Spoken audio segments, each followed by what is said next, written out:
enthusiasts, and welcome to Scaled Affairs, the show where I take a closer look on anime figures of all sorts. So sit back and relax while I'll show you what's maybe worth adding to your collection. Today's figure is this fairy tale inspired Miku from Taito. Miku comes to you in a windowless cardboard box like most prize figures do. The box has a very nice design with a photo in front and her artwork with the exact same pose and framing as the actual figure on the back. In return, they dropped all the usual Japanese text warnings you find on almost all figure boxes. Inside the box, Miku is embedded in a plastic blister. It's not a full-sized blister, what makes this effect much harder to edit, but for me all figures, even if it's just a prize toy, have a much higher feel of quality when they arrive in a plastic shell rather than some bags or a cardboard contraption on the inside. Besides the blister, there was another positive first impression in the form of her foot pegs. I know most of you do not care if the mounting pegs are glued to the base or, like in this case, molded onto the figure's feet, but for someone who practices figure photography,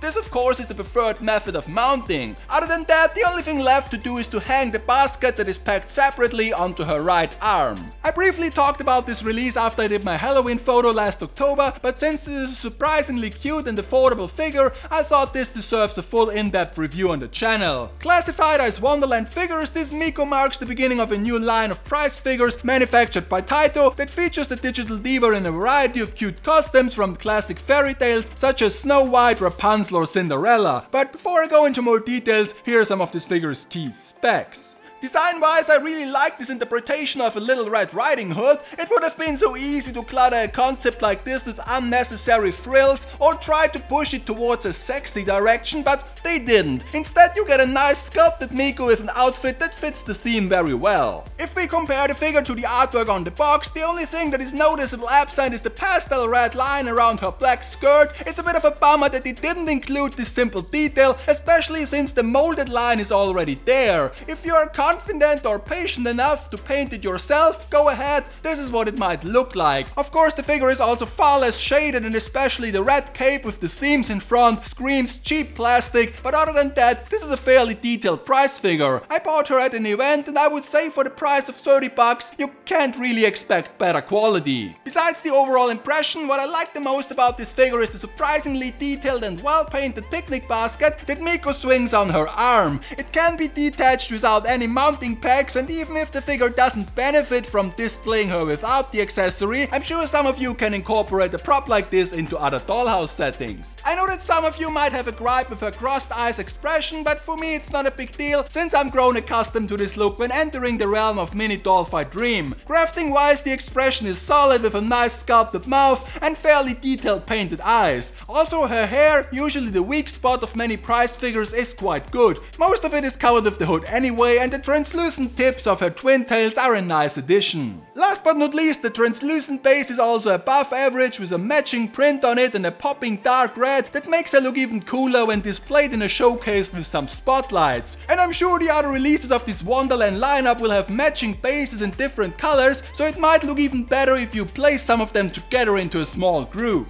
All in all, this prize figure of Miku is an excellent addition in almost any collection, especially if you run it on a tight budget. But she might be also a good entry-level project if you ever wanted to try and up-paint the figure. Speaking of custom paint jobs, for the sake of completeness, I should mention that there is also a version of this figure where they replaced all the red with pastel pink. And even if this might be the better matching color for a hairstyle, I find it kinda unnecessary. I mean, the name is Little Red Riding Hood or not Little Pink Riding Hood, am I right? Next time it's time to conclude the second season of Scaled Affair with the first double feature on the show, and yeah, I know it's another Red Riding Hood themed figure, sorry, but they are so cute. So I guess this wraps it up for today. Thanks for watching, and hopefully I will see you again in the future for another episode of Scaled Affairs. Until then, take care, keep collecting, and sacrifice your wallet, kun!